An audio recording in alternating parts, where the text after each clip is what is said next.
The prophet Amos, in chapter 5, verse number 10 through 13, says as follows, in the name of HaKadosh Baruch Hu, they despise the one who admonishes by the gate, and the one who speaks purely they detest.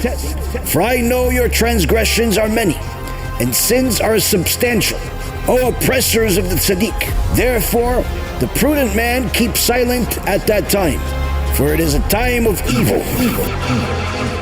When they even reject the rebukers who say the truth, then they leave Hashem no choice but to turn it into a time of evil, meaning a Holocaust.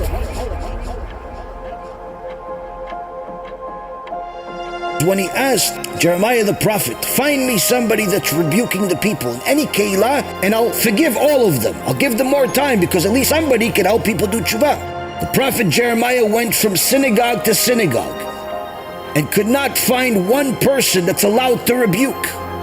Kadosh Baruch Hu says, now I have to rebuke, meaning I have to destroy the Beit HaMikdash. The Chidah says the difference between Etz Ra'ah and Et Ra'ah. Etz Ra'ah, you can still cry and pray to Hashem. But when it's Chas v'Shalom Et Ra'ah, like Amos the prophet is saying, a time of evil, then there's nothing that can be done because the control has been given to the Sitra Achra. If everyone listens to those that try to silence the rebuke, to those that try to silence the people that are trying to help you do tshuva, what they're doing is they're asking for a Holocaust. Because it's either you listen to the Torah and those that are sharing the truth, or HaKadosh Baruch Hu has to be involved.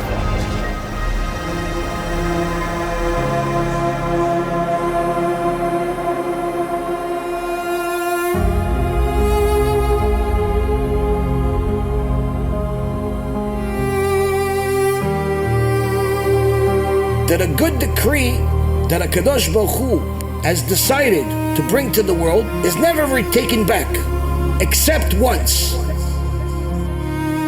There was no rebuke, where HaKadosh Baruch Hu initially told the angel, before he destroyed the Beit HaMikdash, before he brought destruction to Yerushalayim, the Holy One, blessed be He, said to Malach Gabriel, mark them with a tav of ink on their forehead. That will be for the righteous people. And the wicked people should be a tav of blood, meaning both should have the letter tav, and one should be ink, one should be blood. Obviously, this is all spiritual speaking. Malach HaMavet comes, the angel of destruction comes, it says, Ribono shel Olam, master of the universe. What's the difference between these and these people? Hashem says, well, these are completely righteous people. They kept Shabbat, they kept family purity, they went to Beit Knesset, they put on tefillin, they learned Torah. The others, they were Mechalei Shabbat, they were worshipping idols. Says the Midat Adin, Yetzirah argues back, says Ribono shel Olam, those people you call righteous also had the opportunity to protest the abominations that they saw the people do, but they didn't protest. They didn't rebuke anybody. So they didn't fill the entire Torah.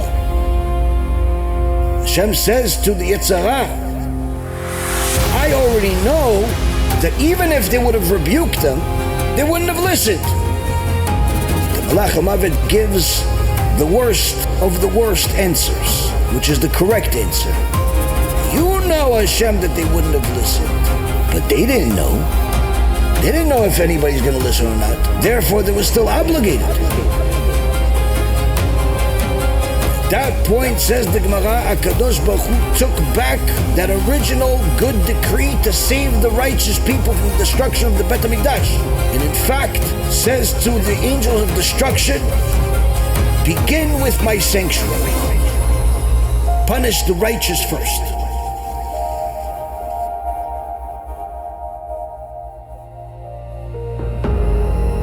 Somebody asks you, where was God during October 7th? Or they ask you, where was God during the Holocaust? As we've said many times over the years, the answer is, according to the Torah, Not only he was there, he did it. That's the answer. What do you mean? You mean that he was there, and not only he was there, but he actually allowed 6 million Jews to be murdered? The first Bet HaMikdash, the second Bet HaMikdash, the Spanish Inquisitions, the endless pogroms, horrible, awful, disaster, endless suffering. The Holocaust wasn't the first Holocaust. October 7th wasn't the first disaster. And HaKadosh Baruch Hu signed off on all of them. Horrible, horrible things happen to Am Yisrael when they do not follow the Torah, and amazing things happen if they do follow the Torah. So if you look at what he says don't do, and the consequence for violating, you'll see the Holocaust, literally. You'll see the pogroms, literally. You'll see the Inquisition, literally. So if your question is, where was God? The answer is simple. You should ask a further question. How come Avraham did not debate, oh, that's not fair, where was God during? How come Avraham didn't ask these questions? How come Moshe Rabbeinu didn't ask these questions? How come David HaMelech didn't ask these questions? Because they knew it all begins with you. Work on yourself first. You become holier if you work on yourself.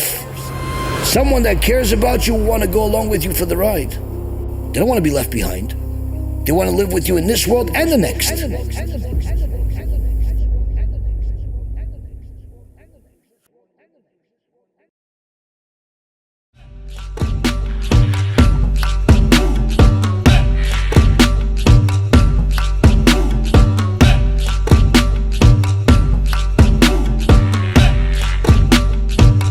Rabbi Reuven AI speaking here.